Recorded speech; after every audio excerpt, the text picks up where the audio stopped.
नमस्कार, अग्निपथ देख रहे हैं आप। और अग्निपथ में आज हम बात करेंगे घोसी में धड़ाम 24 का संग्राम। एनडीए और इंडिया के बीच पहली चुनावी भिड़ंत के लिए घोसी विधानसभा सीट पर उपचुनाव खासा चर्चा में रहा। सपा से प्रत्याशी सुधाकर सिंह ने बीजेपी के दारा सिंह चौहान को 63,000 मतों से पराजित किया। दारा सिंह हाल ही में सपा छोड़कर बीजेपी में शामिल हुए थे। सुधाकर को कांग्रेस, सीपीएम, सीपीआई-एमएल का भी समर्थन मिला। घोसी उपचुनाव विपक्ष गुट इंडिया के गठन और पूर्वी उत्तर प्रदेश में प्रभावशाली मानी जाने वाली सुहलदेव भारतीय समाज पार्टी के एनडीए में शामिल होने के बाद हो रहा पहला चुनाव है। घोसी में चुनाव प्रचार के दौरान मुख्यमंत्री योगी आदित्यनाथ, उप मुख्यमंत्री केशव प्रसाद मौर्य और ब्रजेश पाठक, राज्य सरकार में कैबिनेट मंत्री और भाजपा के सहयोगी दल दारा सिंह के पक्ष में वोट मांगते दिखे, जबकि सपा अध्यक्ष अखिलेश यादव और उनके चाचा शिवपाल यादव अपने प्रत्याशी सुधाकर सिंह को जिताने की अपील करते नजर आए। बसपा ने यहां अपना कोई उम्मीदवार नहीं उतारा है। घोसी उपचुनाव के नतीजों से दारा सिंह चौहान का भविष्य भी तय होना है। रामपुर से आजम खान की गद्दी छीनने वाले आकाश सक्सेना को भी मंत्रिमंडल में जगह मिलने की सुगबुगाहट है। कुछ मंत्रियों को मंत्रिमंडल से बाहर का रास्ता भी दिखाया जा सकता है। दिल्ली की सत्ता तक पहुंचने के लिए यूपी का किला मजबूत होना चाहिए, इसलिए क्षेत्रीय और जाति समीकरणों के अनुसार फेरबदल किए जाने वाले हैं। फेरबदल की आशंका से जिला अध्यक्षों समेत मंत्रियों की धड़कनें बढ़ गई हैं। आपको बता दें कि देखिए, निश्चित तौर पर जिस तरीके से जो नतीजे आए हैं वो कहीं ना कहीं बीजेपी के लिए खतरे की घंटी है, क्योंकि एनडीए और इंडिया की यहां पर बात हो रही है। और आने वाले समय में जिस तरह से 2024 का चुनाव है, तो ये बड़ा टास्क होगा भारतीय जनता पार्टी के लिए, क्योंकि जिला पंचायत के जो चुनाव हुए हैं वहां पे भी जो परचम लहराया वो बीजेपी ने लहराया है। तो आने वाले समय में कैसे इसको एक चुनौती की तरह से लेती है बीजेपी या फिर कुछ और, इस चर्चा को मैं आगे बढ़ाऊंगी। उससे पहले कुछ प्रतिक्रिया है, सुनाते हैं। घोसी की महान जनता, इस जीत का श्रेय जनता को है और समाजवादी पार्टी के नेता अखिलेश यादव जी को। ब्रजेश पाठक ने कहा था कि भारतीय जनता पार्टी जीतेगी। वो पाठक जी तो मुख्यमंत्री हैं, उप मुख्यमंत्री हैं और सरकार के कारनामे सामने आ गए जनता के सामने। झूठी बात बोलना और झूठ बोलना भारतीय जनता पार्टी की फितरत में है। इनको झूठ बोलने की आदत पड़ गई है, इसीलिए सच्चाई जनता ने बता दिया।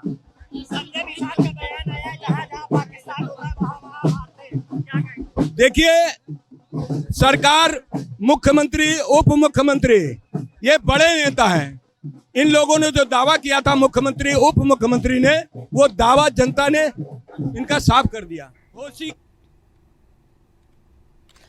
तो निश्चित तौर पर देखिए, कई सवाल हैं और ये नतीजे जो हैं ये बहुत कुछ बयां कर रहे हैं। और कहा जाता है ना कि यदि एक सिंहासन पर पहुंचना है, 24 को जीतना है, तो यूपी का किला मजबूत होना चाहिए। लेकिन यहां पर जो किला है बड़ा थोड़ा सा एक कमजोर सा दिखाई दिया, क्योंकि जिला पंचायत के जो इलेक्शन हुए, जो सीटों पर हुए हैं, और यहां पर जो चीज हुई है ये निश्चित तौर पर एक बड़े संकेत दे रही है। इस चर्चा को मैं आगे बढ़ाऊंगी। हमारे साथ मेहमान जुड़े हैं, सबसे पहले आपका परिचय करा दें। भारतीय जनता पार्टी का पक्ष रखने के लिए विवेक श्रीवास्तव हमारे साथ जुड़े हैं। विवेक जी, बहुत स्वागत चर्चा में जुड़ने के लिए। सपा का पक्ष रखने के लिए रविंद्र प्रताप सिंह हमारे साथ जुड़े हैं। रविंद्र जी, आपका भी बहुत स्वागत है। और वरिष्ठ पत्रकार आलोक सोती हमारे साथ जुड़े हैं। आलोक जी, आपका भी बहुत स्वागत है। चर्चा की शुरुआत सबसे पहले विवेक जी आपसे ही, क्या भारतीय जनता पार्टी के लिए खतरे की घंटी नहीं है? कैसे हो गया? ये वही दारा सिंह थे जो निश्चित तौर पर समाजवादी पार्टी को छोड़कर गए थे, और यहां तो कहा जा रहा था कि उनका एक भविष्य तय होने वाला था, बहुत कुछ उनके साथ होने वाला था। ये तो बहुत गलत हो गया। और जहां तक मैं ओम प्रकाश राजभर की बात करूं, तो ये जो तमाम चीजें यूपी की सियासत में दिख रही थी, और भारतीय जनता पार्टी जो सत्ता में होने के बाद यदि 63,000 मतों से उपचुनाव को हार रही है, तो क्या ये खतरे की घंटी नहीं है? सत्ता में होने का राखी जी अर्थ नहीं होता कि हम सत्ता का दुरुपयोग करके चुनाव जीतने की कोशिश करें। जहां तक घोसी विधानसभा उपचुनाव का विषय है, दारा सिंह जी यहां से प्रत्याशी रहे, चुनाव जीते, उन्हीं के इस्तीफे से सीट खाली हुई। इसके पूर्व वो भाजपा से थे, फिर सपा में गए, सपा से फिर भाजपा में आए, कुछ दिन पहले आए थे, फिर उन्हें पार्टी ने प्रत्याशी बनाया और चुनाव में उतार दिया। हो सकता है जनता कोई चीज रास ना आई हो, कुछ हद तक हमारे कार्यकर्ताओं को भी ये चीज समझ में ना आई हो स्थानीय स्तर पे, जिनका कल हम विरोध करते थे, आज उनको हम किस तरह से जिताने की अपील करके जनता के बीच जाएं। इन्हीं वहां के बीच हम लोगों को अपनी बात समझाने में सफल न हो सके और दारा सिंह जी चुनाव हार गए। लोकतंत्र है, लोकतंत्र में जनता का जनमत, जनादेश सर्वमान्य होता है। जनता ने जो दिशा दिखाई है, जो फैसला किया है, उसको हम सहर्ष स्वीकार करते हैं और आगे इन स्थितियों से कैसे निपटा जाए, ऐसी स्थितियां पार्टी के सामने दोबारा ना आए, इसका चिंतन पार्टी स्तर पे हमारा नेतृत्व करेगा। ठीक है, एक बड़ी बात और है लेकिन विवेक जी, मुझे ऐसा लगता है, ठीक है चलिए हार हुई उसको स्वीकार करते हैं, लेकिन देश की सियासत में यदि हम एनडीए और इंडिया गठबंधन की बात करें तो ये एक प्रत्याशी उसी में से निकल कर गया यूपी से, तो ये कहीं ना कहीं जिस तरह से देश की सियासत में 24 की तैयारी है, तो क्यों ना हम इंडिया को मजबूत माने, क्योंकि बहुत तेजी से बड़ा विरोध हो रहा है। भारतीय जनता पार्टी बहुत कुछ कह रही है इंडिया को लेकर, बहुत ज्यादा नहीं जाऊंगी मैं कि नाम बदलना और ये वो, लेकिन ऐसा कहा जा रहा था कि आते आते इलेक्शन ये टूट बिखर जाएगी, लेकिन यहां इनने एक मजबूती पेश करी है कि वहीं का एक कैंडिडेट जो है वो यूपी से निकलकर आज एक उपचुनाव की जीत में आया है। देखिए, ये चुनाव कहीं ना कहीं दारा सिंह जी के बहुत ज्यादा पार्टियों बदलने के कारण से प्रभावित रहा। इसमें भारतीय जनता पार्टी या कह लीजिए इंडिया गठबंधन का कोई बहुत योगदान नहीं है। सुधाकर सिंह जी इसके पहले लड़के हारे थे। इस बार एक ये भी फैक्टर रहता जनता के बीच में, पिछली बार भी देखो हार गए थे, जिसको दिया वो भी पार्टी छोड़ के चला गया, तो इस्तीफा देखो दोबारा देखो लड़ने चले आए हैं। इस तरह की बातें जनता के बीच रहती है। और चूंकि अभी साल 2 साल का भी समय नहीं बीता, फिर इस्तीफा दे करके चले आए, इतनी जल्दी थोड़ा सा जनता का याददाश्त जाती रही है। कार्यकर्ताओं की भी पीड़ा रहती है।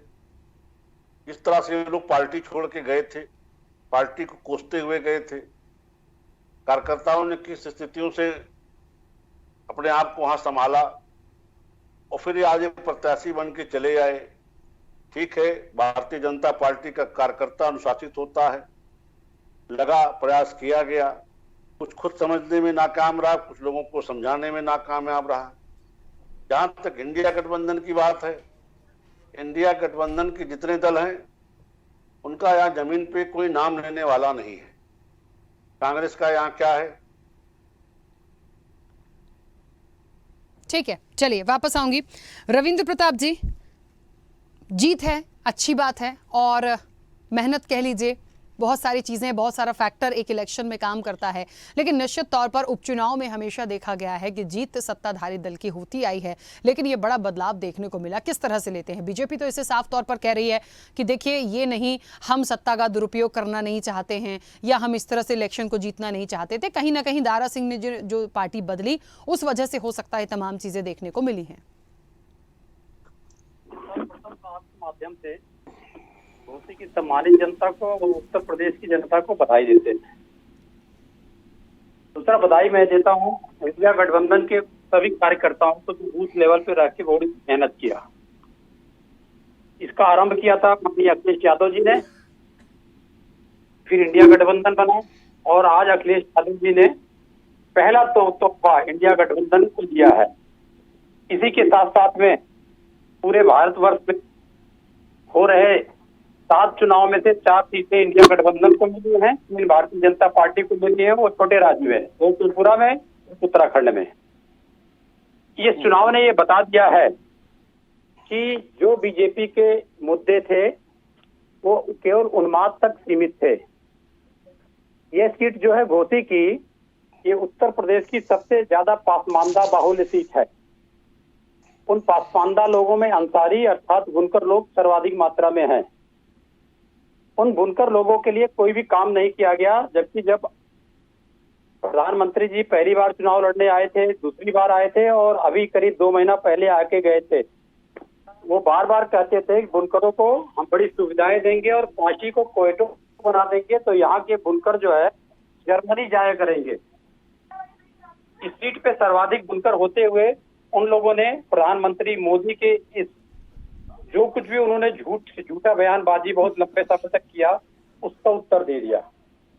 दूसरा परिणाम आता है, योगी जी अपने को एक संत होते हुए भी क्षत्रिय नेता के रूप में प्रोजेक्ट करते थे। वह बात भी पूरी तरीके से गलत साबित हुई। हो सकता है वह गुंडों, मवालियों, माफियाओं, क्षत्रिय लोगों के नेता हो सकते हैं, आम जनमानस के नेता नहीं है। इस चुनाव में शामिल कर दिया है। दूसरा साबित किया है कि जो पीडीए एक हमारा सामाजिक मुद्दा है कि हम गरीब, पिछड़े, दलित और अल्पसंख्यक की जो लड़ाई लड़ रहे हैं उस मुद्दे की प्रमुखता है। इसमें धार्मिक उन्माद, भेदभाव, आपस में एक दूसरे के प्रति शत्रुता पैदा करने को जनता महत्व नहीं देगी। उनके मुद्दों को उठाना पड़ेगा। महंगाई, बेरोजगारी, गरीबी, भ्रष्टाचार, स्वास्थ्य सेवाएं, बिजली सेवाएं। बिजली की स्थितियां ऐसी हैं कि आज इस मौसम में भी 2000 मेगावाट की कमी है पूरे उत्तर प्रदेश भर में। इन मुद्दों पर ध्यान नहीं देके जो धार्मिक उन्माद फैलाया है उसी का परिणाम घोसी की आदरणीय जनता ने दिया है। और खाली घोसी में ही नहीं, पूरे भारतवर्ष में ऐसे परिणाम आए हैं जो मैंने आपको बताया, चाहे केरल में आया हो,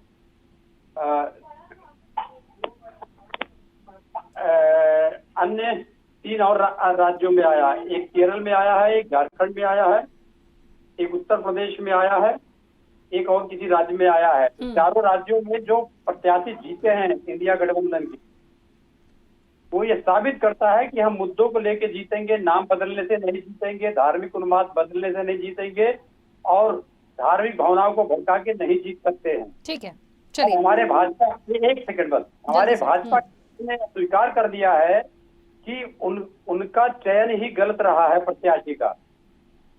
तो जो पार्टी प्रत्याशी का चयन ही नहीं कर सकती हो उसका भविष्य क्या होगा या वो स्वयं जान सकते हैं। ठीक है, चलिए।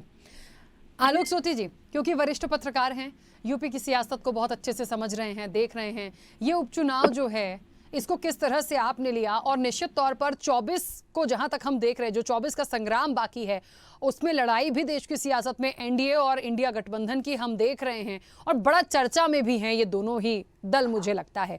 ऐसे में ये जो नतीजा आया है और ये एक गठबंधन से ही निकला प्रत्याशी है, ऐसे में इसे किस तरह से ले, क्या बीजेपी के लिए ये खतरे की घंटी है? देखिए, इस चुनाव को केवल घोषी के रूप में ना देखें। 6 राज्यों में जो 7 विधानसभा के जो उपचुनाव के नतीजे आज आए हैं उसमें जो स्कोर निकला है 4-3 का निकला है और बिल्कुल वही स्कोर था जो पहले था। बीजेपी बागेश्वर से एक उत्तराखंड से जीती है, 2 त्रिपुरा से जीती।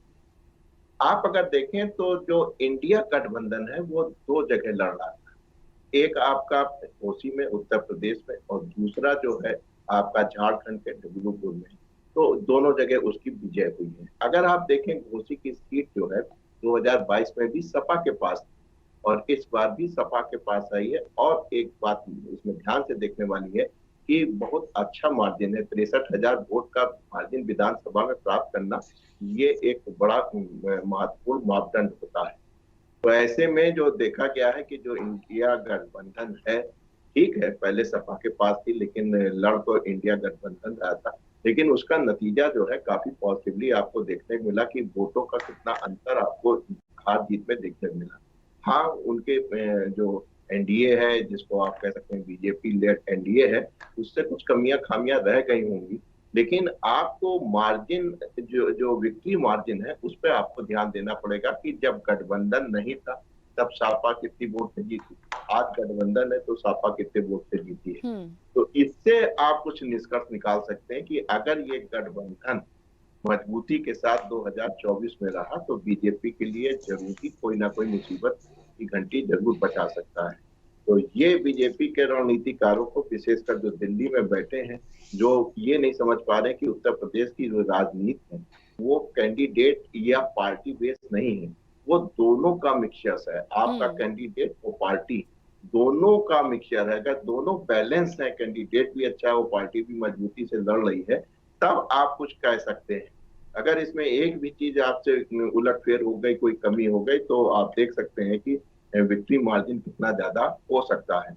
लेकिन देखने वाली बात है कि जो इंडिया गठबंधन है, जब उत्तर प्रदेश में चुनाव होंगे, जो सीटों का बंटवारा होगा और उस समय की क्या परिस्थितियां होंगी, विशेषकर लोकसभा में, वो देखने वाली बात होगी। लेकिन जो शुरुआती रुझान आ रहा है, चाहे वो झारखंड का हो जहां पे कांग्रेस जीती है, क्योंकि गठबंधन कांग्रेस के पास थी और गठबंधन ने कांग्रेस को ही प्राथमिकता दी, तो कुल मिला के दोनों जगह जो है गठबंधन की पहले भी जीत थी और आज भी जीत है, लेकिन जो विक्ट्री मार्जिन है वो बढ़ रहा है। तो इससे साफ संकेत आ रहे हैं कि अगर गठबंधन मजबूती के साथ 2024 तक बना रहा और अपना इस तरीके से लड़ता रहा, सीटों का बंटवारा जो है वो अगर उसने ठीक तरीके से कर लिया, कोई बाधा नहीं आई, तो जरूरी आप देखिएगा कि बीजेपी के लिए उत्तर प्रदेश, जहां से रास्ता दिल्ली को जाता है, वहां पे आपको एक बड़ा ही टेंट देखने को मिल सकता है। बिल्कुल। विवेक जी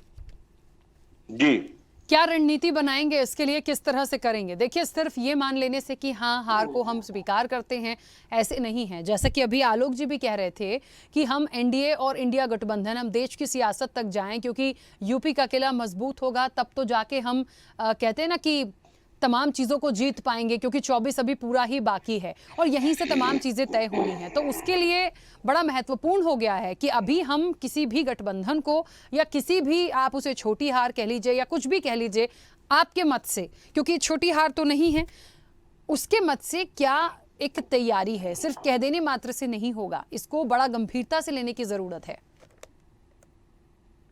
देखिए राखी जी, हार हार होती है, छोटी बड़ी नहीं होती है। वहां पे घोसी पहले से समाजवादी पार्टी के पास थी, और जो हमारे भी समाजवादी पार्टी के मित्र कह रहे थे कि पसमानदा समाज वहां पे बहुत ऐसे रहता है, तो उनकी जानकारी के लिए बता दूं कि त्रिपुरा में हमारा मुस्लिम प्रत्याशी जीता है और वहां भी पसमानदा समाज के ही लोगों की बीच से निकल करके आया है। तो ये कहना कि मुसलमानों की रॉयल्टी इन्हीं के पास है, ये ठीक नहीं है। भारतीय जनता पार्टी सबका साथ, सबका विकास, सबके विश्वास के साथ चलती है। ठीक है, हार हुई है, इस पे चिंतन मनन किया जाएगा, आगे ऐसी स्थितियां ना उत्पन्न हो, इसके रणनीति हमारे नेतृत्व के लोग तय करेंगे। आगे भारतीय जनता पार्टी के कार्यकर्ताओं ने कहां चूक की, प्रत्याशी से कहां चूक हुई, कहां हम जनता को अपनी बात समझाने में सफल ना हो सके, उन सारे विषयों पर चिंतन किया जाएगा और आगे का रास्ता निकाला जाएगा। भारतीय जनता पार्टी न हार से विचलित होती है, न जीत से बहुत प्रसन्न होती है। हम दोनों में समभाव रख करके अपना काम धीरे धीरे करते रहते हैं, जनता के बीच बने रहते हैं और जनता के सुख दुख में शामिल रहते हैं। ठीक है, चलिए, ये तो खैर अब आने वाले समय की बात है। रविंद्र प्रताप जी, ऐसे ही चलते रहना है इसी गठबंधन के साथ, जो बीजेपी हमेशा कहती है कि कहीं ना कहीं आखिरी आते तक, 24 आते तक टूट जाएंगे, क्या कहेंगे उसके लिए? जल्दी से अपनी बात रखेगा।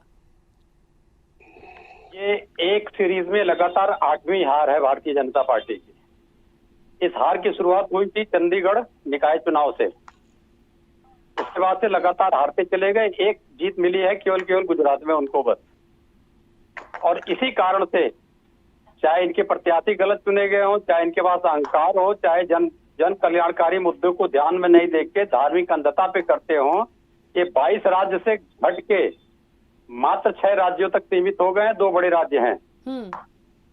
रही बात ये जो अफवाह फैलाते रहे हमारे इंडिया गठबंधन का, पहले तो बिहार में कहा हो ही नहीं पाएगा, फिर बेंगलोर में कहा कि ये संभव नहीं है, इनके पास नेता नहीं है। मुंबई में जब इकट्ठा हो गए तो किसकी फोटो पहले खींची गई, किसकी फोटो बाद में खींची गई, इस प्रकार की ये अपनी सारी रणनीति हमारे खिलाफ बनाते रहे, अपने पक्ष में रणनीति बना पाने में असफल रहे। तो अगर हमारे खिलाफ ये रणनीति बनाते रहते हैं 24 तक, तो हम इनका स्वागत करते हैं। हम अपनी तरफ से जन कल्याणकारी मुद्दों पे, बिजली, पानी, स्वास्थ्य, सुरक्षा, शिक्षा, इसकी लड़ाई करते रहेंगे। किसानों और महिलाओं को सम्मान दिलाने में हम जितना भी भरसक प्रयास हो सकेगा बूथ लेवल से लेके जिला लेवल तक करते रहेंगे और 2024 में इनको निकाल के बाहर करेंगे। चलिए, धन्यवाद। ये तो खैर देखने वाली बात होगी आने वाले समय में, लेकिन फिलहाल तो जीत जीत है, हार हार है। अब ये कितनी बड़ी चुनौती है, किस तरह से तैयारी होगी, ये भी 24 में देखने वाली बात होगी। समय हो गया है। आप सभी मेहमानों का बहुत शुक्रिया इस चर्चा में जुड़ने के लिए।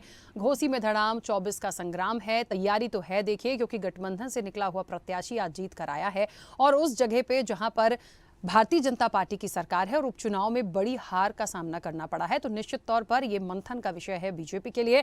देखते हैं आने वाले समय में क्या होता है। चर्चा में इतना ही, दीजिए इजाजत, नमस्कार। ऐसे ही वीडियोस के लिए लाइक करें, शेयर करें, फॉलो करें, YouTube पर जाकर सब्सक्राइब कर बेल आइकन दबाना ना भूलें और ताजा अपडेट्स के लिए स्वदेशलाइव.com पर जरूर जाएं।